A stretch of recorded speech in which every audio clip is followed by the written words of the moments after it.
Welcome. It's me, MC of Healthy by George. I come to you every Sunday and Friday. Please think about subscribing. I would love to see you here. And today, which is always so exciting, is I have my brother Noel, who is a practitioner in medicine for over 30 years. And we are thrilled to have you again here, my brother Noel. Thank you. Thank you. And we're going to be talking about something I'm very interested in, which is called a leaky gut syndrome. So, leaky gut, like what is this all about? This term that's describing our guts issues. I remember years ago you telling me, I think you have leaky gut. And I thought it was the texture of my stool. Oh, really? I thought, yeah, because many times my bowel movements would be fluffy or never solid, or it would go through waxing and waning of like good solid stools to fluffy to loose to, I'm like, what's wrong with my gut? What's wrong with, and you don't realize until later in your life that your mood, your emotions, your whole outlook sometimes on life is all connected to your gut. We never know that it's about so many elements of us holistically that impact our gut. That's what I couldn't believe. It's so connected to the vagus nerve and so many other things, or sugar levels, the feeling of bloating, inflammation. There's so many things that go on with your gut. And so when you used to tell me, I think you have leaky gut. Yeah, because there's this, we were doing a research study that was looking at the microbiome, and that certain people taking like antibiotics or a lot of NSAIDs, they had a tendency to have a bacterial overgrowth. Also, people on chronic medicine, Yes, that people who are too. under a lot of stress, people who have come on and off of antibiotics or who are on drugs prophylactically. Yeah. And there was a whole population that we had in New York who were on PrEP. Yeah. And it affects their GI tract. Yeah. It's interesting just to learn how that lining of your intestines can become challenged. And I don't know that we really are aware of that. And that's why this term leaky gut, which is really about a permeability, right? It's actually a syndrome. And it's Syndrome. when the epithelial cells are not tight. And so some of the proteins leak into the blood circulation and you have a reaction to it. So it's like the lining. Well, That's where those. celiac disease is a form of leaky gut Oh, because really? you cannot tolerate gluten. Huh. And so what do you do to get rid of that? You I stop don't know. taking in gluten. Yeah. And the syndrome goes completely away. Does it? Wow. Completely. So if you stop eating gluten, your whole symptoms of bloating, feeling full, diarrhea, intermittent constipation, blah, blah, blah, all of that goes away when you stop consuming the gluten, if that's their true reaction or that's causing inflammation. Same thing with other things that cause almost an irritable gut or an inflammation or inflammatory response in your gut, because those It's the a little little, those are the cells, lining cells. Oh, okay. that's actually, nothing's actually supposed to spill into the blood circulatory system from your intestines. Huh. It's actually supposed to be metabolized through the portal vein, be metabolized or neutralized by the liver, and then the nutrients and everything taken up that way. So if there is not as tight of epithelial cells due to stress or fatigue or drugs or the microbiome, it's called, what is it called? It's called yeah. Yeah, microbiome. If it's not healthy, because there's an overgrowth of bacteria, one of the things we see often in some of my clinics is you see a lot of overgrowth of just H. pylorus. And so bloating, diarrhea, Gas, indigestion. things And like that, let me ask you something. Does that, like if somebody has chronic indigestion and they take some of those over-the-counter medicines, Prilosec or something, is that going to help with the leaky gut? it actually stops the symptoms of the problem, but it doesn't help. You have to avoid what the cause is. One of the doctors from Good Samaritan actually even really stated, he said, you can't fix the leaky gut till you correct the microbiome and figure out the cause of the leaky gut. Huh. So then that Stress could or be the antibiotics. stress. Could be Or multiple things. or maybe your diet, Yeah. And or then the other maybe thing too is he said that what happens is that with our diets, with Mhm. these short chain sugars and Right. sugar additives, they tend to feed that The leaky leaky gut gut? problem. Really? Yeah, because they feed this bacteria, this bad bacteria in your gut, Oh, and that's an overgrowth of that. So if you stop and some of the treatment for leaky gut syndrome is to fast it's to do with and fasting. yeah, intermittent fasting or even longer fasting. Wow. It's really difficult to fast for 48 hours. For if you have leaky gut? Yeah, but they recommend fasting for leaky Hmm. gut or finding out what is causing the inflammation. I know that when we do this, we do some kind of a what they call a breath test that you come in and they have you What does it drink pick up? Does it pick up it's H. the pylori? bacteria. Bacteria. So in other words, it'll pick up the overgrowth of bacteria so that you drink Well, a the funny thing is, how do you treat it? You treat it with antibiotics, which also well, destroys the microbiome. that's the problem. What do you do with overgrowth of bacteria? What I Well, noticed too is for me, I drink what's right for my microbiome is kefir, and oh, so then you're drinking kefir I fast. and then Try to fasting. but it's so difficult having grandchildren here. Yes, no kidding. So I try to fast for at least 12 hours, but it's so Yeah. difficult. Yeah. Every time I say, "Oh, I'm going to fast today," those are the worst days. Yeah, because that's when a grandchild wants some cookies Oh, God. He wants to make cookies, or he wants to make put cookies. cinnamon and sugar and sprinkles on top. Oh dear. So you can have a gut overgrowth problem. You can have a poor diet. You can have chronic stress. Just What? remember that the leaky gut is just a term or disorder, that it's a variety that describes the problem.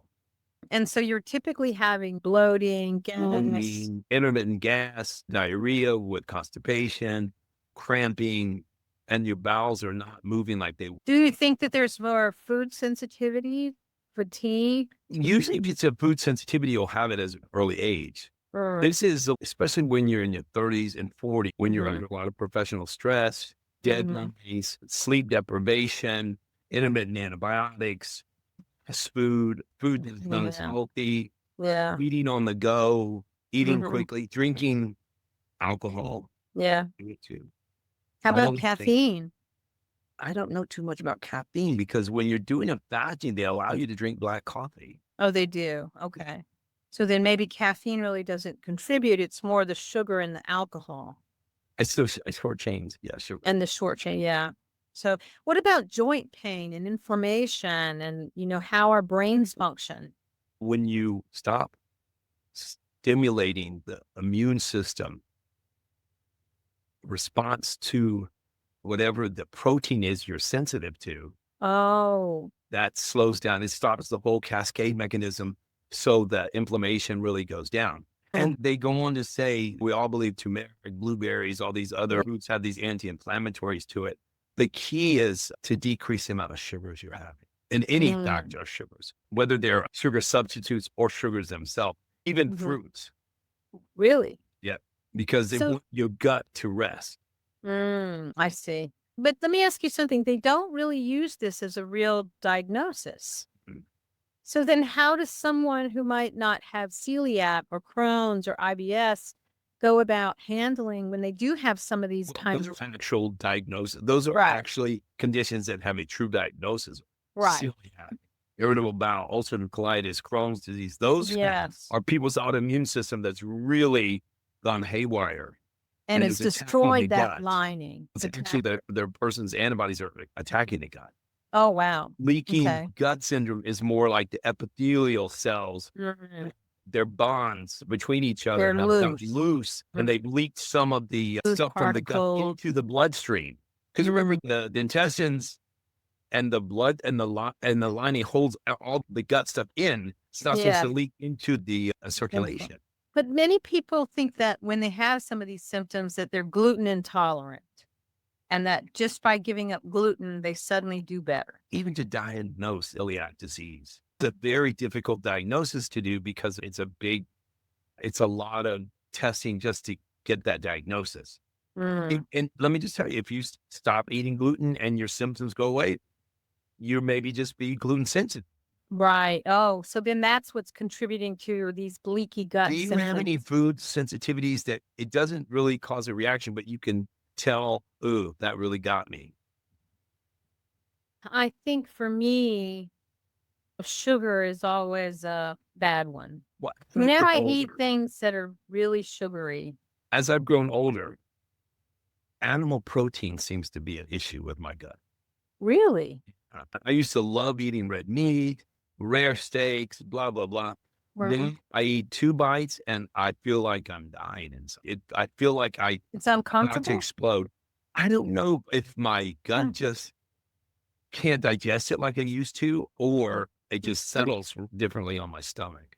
You do get a certain amount of decrease in activity, decreasing the gut mobility and Mm. motility.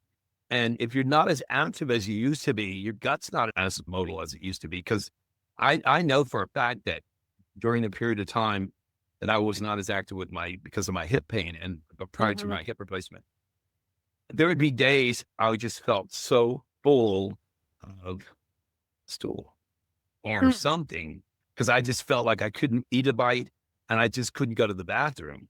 But That's if I interesting. just rested my gut, or if I started this little bit of routine of what I know works for me, back on track. But it would take 3 or 4 days.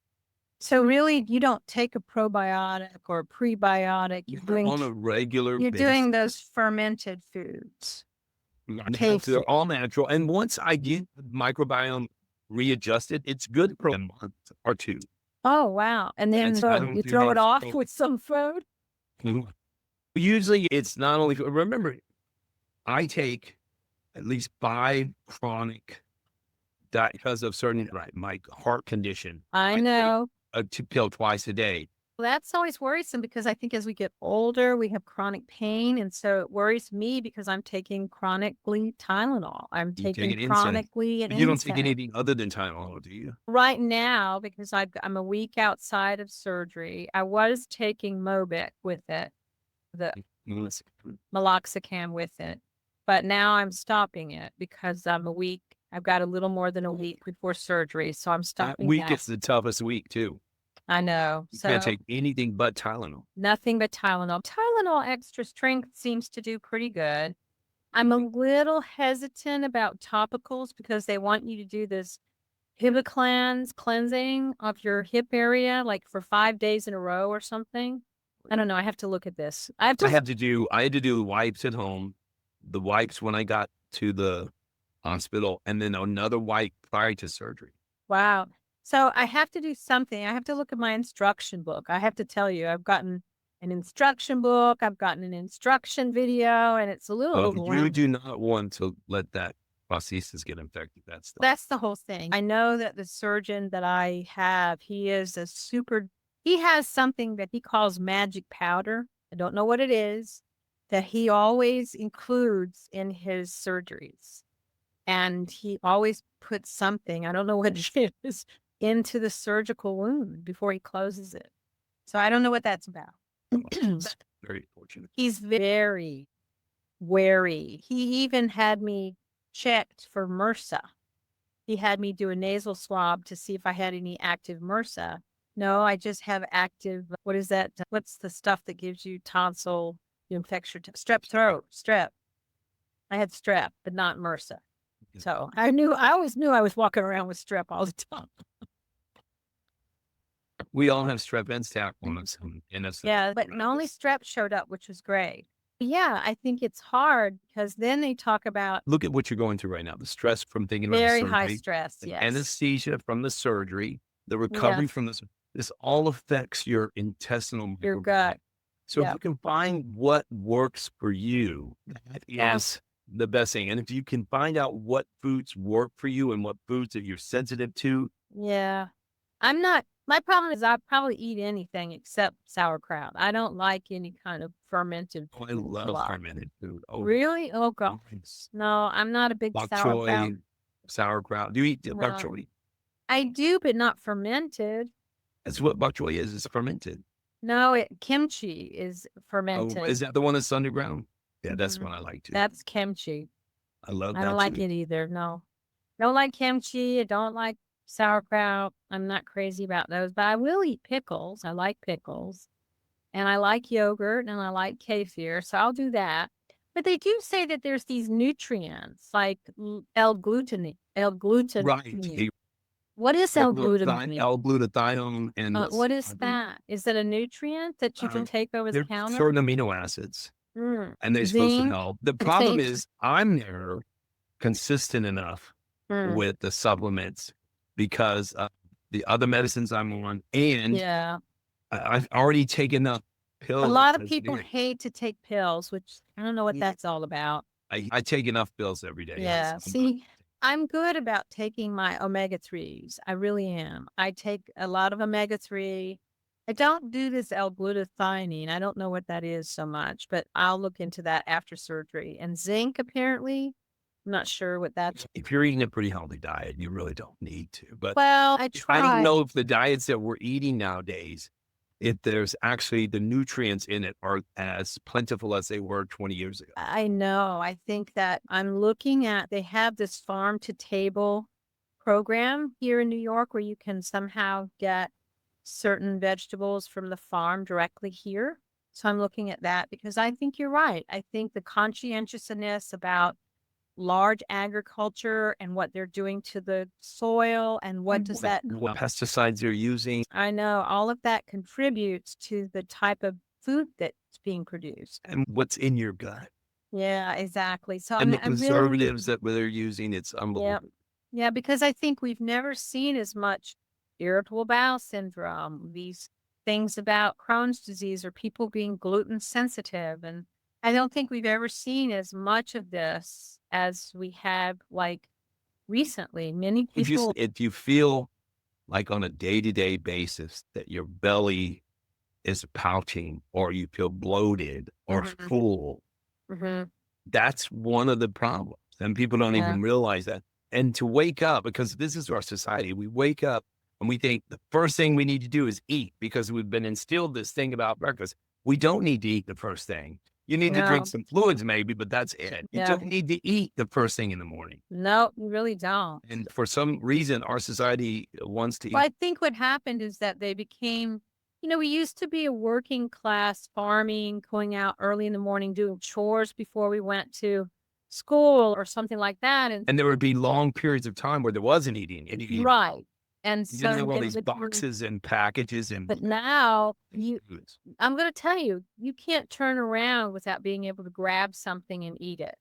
The accessibility to me of processed food is overwhelming.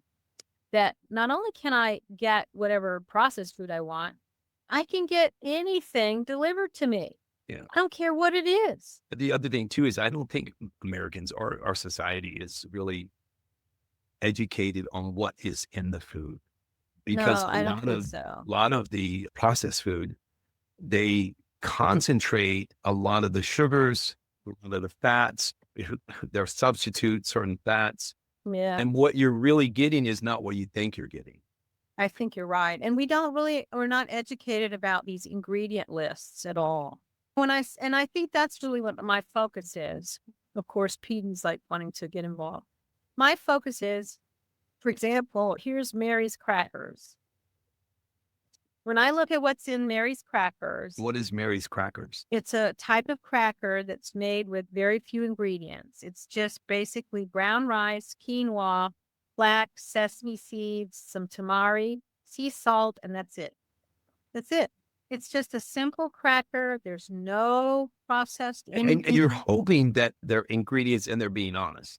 I think pretty much they are. I think this is a pretty reasonable company out of Reno, Nevada. No sugars, right? Certified organic, no sugars. And I think the only thing that probably is something that's a derivative is brown rice. It has some probably sugar after you digest What is it. keeping it? What does it keep? What's keeping it from having mold or bacteria or something? Is there any preservatives or any? Salt. Let's see. Yeah, no preservatives at all. So to me, and Why do we need a preservative in this? You got me. I Well, don't know. shelf life Yeah, of a but lot of things that we think last, sometimes because it's got the amount of salt in it, it may be preserved. Okay. yeah, But most it of the doesn't stuff, even say how old, when. there has to be a sell before date, Yeah. but that Yeah. doesn't mean it's bad after that date. It just means they can't sell it after that date, or they shouldn't sell it after. Some of those dates I think are really fiction. No, it's Oh, because, here it is. Okay, get this. Best by February 12th, 2026. okay, but it's still good after that date. Yeah, but here it is. I've got it here. I just bought this in May of 2025, and it's telling me that this is good for over a year. But is it in an airtight sealed package? If I don't open it, yeah. That's why. But once Mm. I open it, I'm not going to keep it for over a year. They're It'll get crackers. screwed. What do you do with the cracker? Oh, I eat a little peanut butter on it, or a little prosciutto, or a little cheese, or a hummus, or I'll eat my tuna fish salad with it. I really love crackers I because just it don't. feels like you're snacking. I don't do well with. Seeds. I don't do well with anything that's flour. Like flaxseed works well with me. See, there's no flour in this. No, what was the other ingredient? It's brown rice, Brown rice. quinoa. The brown rice doesn't do Oh. well with me either. Really? Yeah, I don't do well with white or brown rice. That's interesting. And Yeah. then Yeah. I do okay with potatoes, but I don't do well with brown. But I also, when I stopped eating bread, I That's cut the out hard with thing. bread and crackers and cookies and all that. Yeah. It's very difficult to give up bread, I'll be honest. I'm a big bread eater. I love bread. I Like, love I think that's one of the things that made me feel bloated all the time was With bread? I even wheat bread, even whole grain breads. I felt bloated all the time.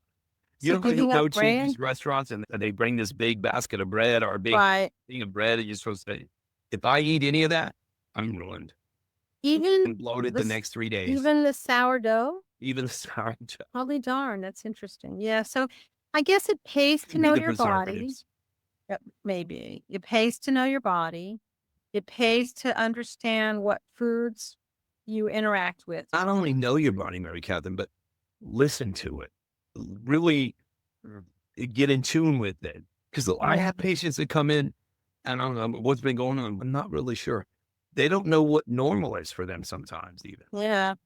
I said, But what's how been can going you on? find out? I think it's not a skill to know how to really listen to our body. When your gut feels good, you know when you feel rested, you know when your bowels are moving correctly, when you feel hydrated or dehydrated, you know those feelings the days But that it's you easy feel to really well.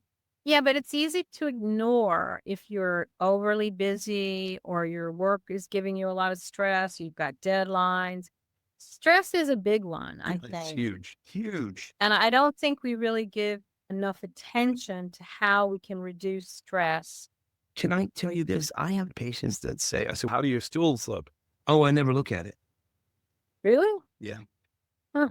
That's I'm it. like, can you start looking at it maybe? Because that would help, maybe. And I say, like, do you see blood or mucus? Do you see, is it solid? Is it liquid? I didn't look Huh. That's because they're like so busy or in the go. They're like, they just flush. They just want to get in there and get out. Yeah. I think a lot of people feel that way. Get in there, get out. What am I going to learn by looking at my poop? But truthfully, it's one of the best times. I'm the stillest. but still, you're right. It's like knowing our bodies and I think some of the patients I've spoken to too, that are dealing with a chronic illness, they're the ones who really can tell you, oh no, I know my body. Yes, This that's doesn't right. feel, I Because can't. I've been taking chronic medicine for 35 years. Yeah. So when you have a chronic problem that you've been dealing with, you start to get a little more aware. But when you're someone who's never had a problem and all of a sudden a problem is showing up, it's like, where do you begin? And I think our diet and stress are the first two places, wouldn't you think? Oh, yes. Stress, diet, sleep pattern. Yeah. Diet, sleep, and stress. So it's about reducing processed foods. It's about. And the other thing too is we used to have all these, oh, this is a homeopathic or this is a what did they call it? They called it like when you treated something, like not a wives' tale or something, but when you had like a remedy from your family, they say, Oh, oh, yeah. just let your gut rest. Just have some tea and toast or whatever, Yes. but let your gut rest. And that's the key. Instead of putting more stuff on it, just Yeah. sometimes water, tea, something simple, let it rest. Yeah. I think many people, they ignore it until it's almost a problem that makes you like have to stop everything.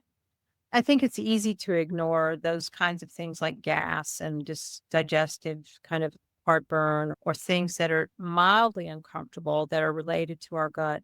And I don't think we really realize by allowing that to persist over time, that's where the gut brain axis can become an issue, because it does play a big deal in our mental health. I never, I have tons of patients always complaining of reflux, indigestion, reflux. I never have reflux or indigestion ever. That's great. But I also don't eat till I'm super full. I eat and I Cool. feel just a little bit and then I'm done. Mm. That keeps me. I know when my gut, I've learned this years ago because of my heart condition. I know when I've had enough and I like maybe 6 or 10 bites of something, I'm done. But you see, I I don't think eat some of everything on my us, plate, eat all the oh food no, there. I have to tell you, a lot of people do suffer from empty plate syndrome, Yeah. especially if you come from a background of immigration or doing without or food insecurity. There is this sense of, I need to eat everything on my plate. I think that is a big deal. And I think also, too, for me, I think I've suffered for a long time with some kind of dysfunction because I never felt satisfied with whatever was on my plate until I started taking this GLP-1 drug, Winjara. I never felt satisfied. So what do you think is the final kind of share for our audience? Find what works to improve your microbiome. Because, first of all, assess your gut and your stool. Find out what makes your gut microbiome better, Feels because good. that's the key to your emotions sometimes and to your leaky gut syndrome and to your feelings of bloatedness or constipation. Once you find that key, you're going to do well. And I think it's about really looking closely at your diet. Like, how much sugar are you consuming? How much alcohol are you consuming? Here's the other thing too, Mary Catherine. You get such a little bit of time with your patients. You do a food inventory, Yeah. or you can say all this stuff to them. I need this inventory. I need you to do a caloric intake. I need you to go do a calorie count. I need you to do how much of this. And when I see them, Right. they come back the next week. They haven't done any of it because they haven't had the time, or they didn't Well, think it was that important. it's true because it's overwhelming. And I think a lot of us are not taught to really be introspective about our diet and be giving. We're used to just making it, Remember the day I called you a couple of weeks ago and I said, I'm struggling with this fasting thing, yeah. because I would start the day, I'm good. I'd go maybe 8 hours, 10 hours. And after that, I'm just like, oh, I can't go. Starving? No, it was just food is everywhere in this house. Oh, being able to resist nibbling. Yes. It's Even very the difficult. nibble. There's banana bread always here. You have to just get too used to it. You have to give yourself an inner dialogue. If I keep water, I keep like a lemon water on my desk. So when I have like that, I just drink a big swig. Fill up. See, we have to have something because there is so much food that is around us. And if we're making a decision to do fasting, either to not eat until 1 in the afternoon or to stop eating at 5 or 6 and not eat any further, it is about removing ourselves from the temptation. And when you do that, you start to go, wow, my gut feels so much better. Well, And not only that, but you start having, I was feeling this feeling of, that's a true feeling of emptiness. yes, that We hadn't too. felt in a long time. That and also too, for me, when I started one of the GLP-1 drugs, a true sense of hunger. Really? Yes, I never felt this really true sense of hunger, like really feeling hungry for something. That was something those were the two big things for me.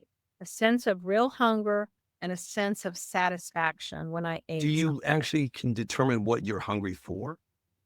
When you said that sense of hunger? Protein is the key for me. I know when I'm feeling a sense of, oh my gosh, I'm really hungry, I need to get something that has high protein in it. So I've got a protein drink that I have that is based on a plant-based protein drink I really like.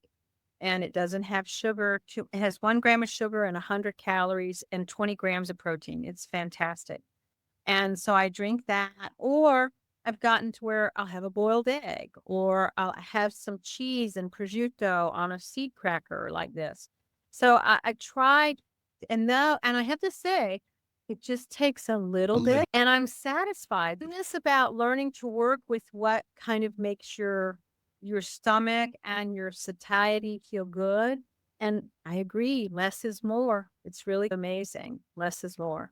I thank you so much again. Welcome so for- much. I really enjoy having these Me conversations. too, me too. And my beautiful subscribers, please join us here every Sunday and Friday. We'd love to see you here. And if you really like this content and really want to have more, please think about subscribing. Please join us. We would love to hear your comments and how you would love to change how your gut is interacting with you in your lives. And be well, my friends, because we have this one precious life. Let's live it to the fullest as long as we possibly can. Thank you and bye. Thank you. Bye, sweetie. Bye, my brother. Be well. Have fun. I'll talk to you later. So thank you so much for joining me at Healthy by George. I hope you found the information inspiring and that it encourages you on your wellness journey. Because remember, your body, your well-being are a most precious gift, and every tiny action taken daily can make a huge difference. I hope the information here is educational purposes and is not meant to replace your medical care. See your doctor and talk about what works for you. If you enjoyed today's content, don't forget to give it a thumbs up and subscribe to my channel. Your support means the world to me, and it helps me continuing creating content that inspires and empowers you to live your best life. Goodbye for now, and join me again at the next Healthy by George.